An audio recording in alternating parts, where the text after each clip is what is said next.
وإذ قال ربك للملائكة إني جاعل في الأرض خليفة قالوا أتجعل فيها من يفسد فيها ويسفك الدماء ونحن نسبح بحمدك ونقدس لك قال إني أعلم ما لا تعلمون وعلم آدم الأسماء كلها ثم عرضهم على الملائكة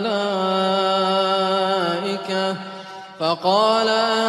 أنبئوني بأسماء هؤلاء إن كنتم صادقين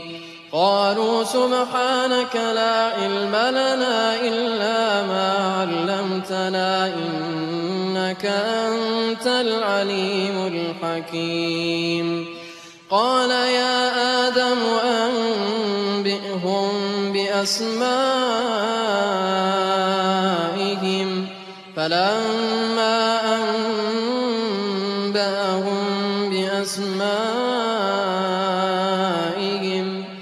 قال ألم أقل لكم إني أعلم غيب السماوات والأرض وأعلم ما تبدون وما كنتم تكتمون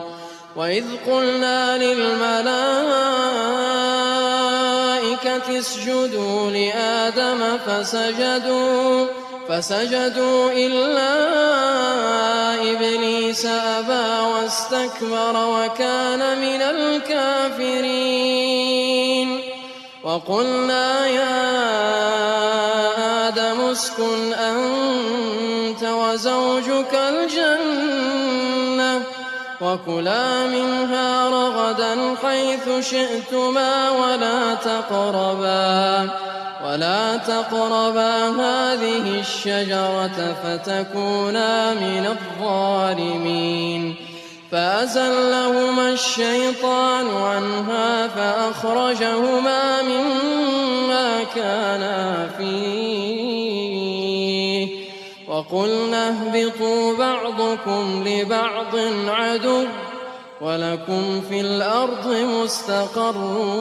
ومتاع إلى حين فتلقى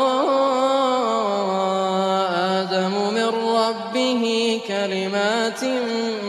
فتاب عليه إنه هو التواب الرحيم